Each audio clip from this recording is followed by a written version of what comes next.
আমাৰ বিহুৰ প্ৰতি সংকট নাহে। অথনি মই খনামুখলৈ গৈছিলোঁ, খনামুখত যাওঁতে মোক গুৱাহাটীৰ পৰা এজন যুৱকে ফোন কৰিছে যে কালি গুৱাহাটী আমচাঙত এখন বিহু হৈছিলে, তাত বিহু গীত এটাও অকল হিন্দী গীত হৈছে। আমাৰ আগ্ৰাসন চলিছে। মই এতিয়া ভাষণ দি থাকোঁতে সেই দুখন দেখিছোঁ এখন হিন্দীত বৰ্ড লাগি আছে ফালুদানে কি বুলি। এতিয়া এই বৰ্ডখন কাইলৈ যদি মই ভাঙি দিওঁ, যদি বিল আসি থাকে ভাঙি দিয়ে কাইলৈ আমাক এৰেষ্ট কৰিব, তেতিয়া কাইলৈ বৰ্ডখন ভঙা হ'ব। কাৰণ ভাষাৰ লগত কম্প্ৰমাইজ নহ'ব, যুদ্ধ হ'ব, যুদ্ধ হ'ব।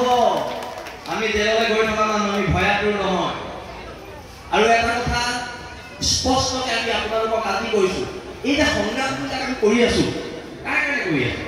এই কণ ল'ৰা ছোৱালীৰ ভৱিষ্যতৰ কাৰণে কৰি আছোঁ। এই কণ ল'ৰা ছোৱালীখিনি যেতিয়া ডাঙৰ হ'ব, ডাঙৰ হৈ যেতিয়া তেওঁলোকৰ মুখৰ মাত নাথাকিব, ভাষা নাথাকিব, সংস্কৃতি নাথাকিব, বিহু নাথাকিব, তেতিয়া আমাক কি প্ৰশ্ন কৰিব? আমাক প্ৰশ্ন কৰিব, তোমালোক যেতিয়া যৌৱনত আছিলা, দেশ জাতি আৰু মাটিৰ কাৰণে কি কৰিলা? আমি নিৰুত্তৰ হ'ম। অন্ততঃ অসমীয়া যুৱ মঞ্চ, সৰু অসম ছাত্ৰ সন্থা, বিল আসি থানা, আমি সকলোৱে এটা কথা ক'ব পাৰিম, যেতিয়া দেশ যায়, মাটি যায়, ভাষা যায়, আমি ৰাজপথত মাতিছিলোঁ আৰু মাতিছিলোঁ।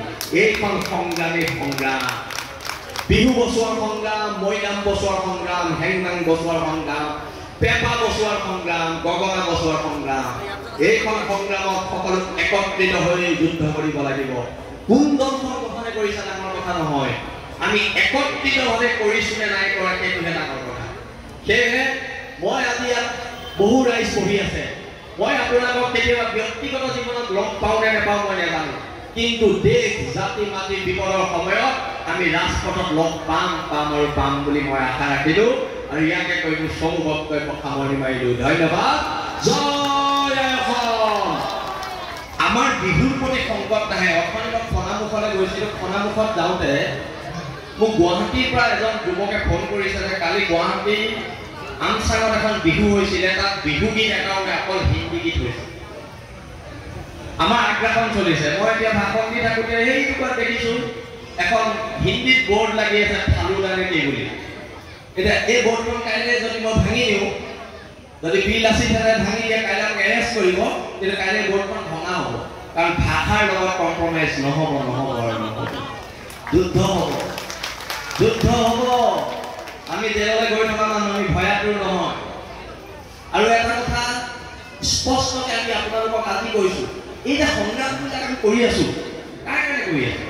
এই কণ ল'ৰা ছোৱালীৰ ভৱিষ্যতৰ কাৰণে কৰি আছোঁ। এই কণ ল'ৰা ছোৱালীখিনি যেতিয়া ডাঙৰ হ'ব, ডাঙৰ হৈ যেতিয়া তেওঁলোকৰ মুখৰ মাত নাথাকিব, ভাষা নাথাকিব, সংস্কৃতি নাথাকিব, বিহু নাথাকিব, তেতিয়া আমাক কি প্ৰশ্ন কৰিব?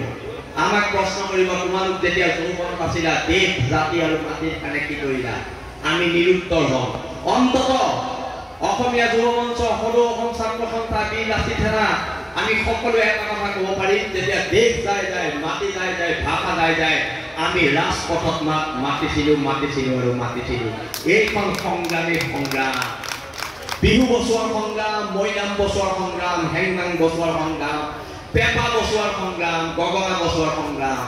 এইখন সংগ্ৰামত সকলো একত্ৰিত হৈ যুদ্ধ কৰিব লাগিব।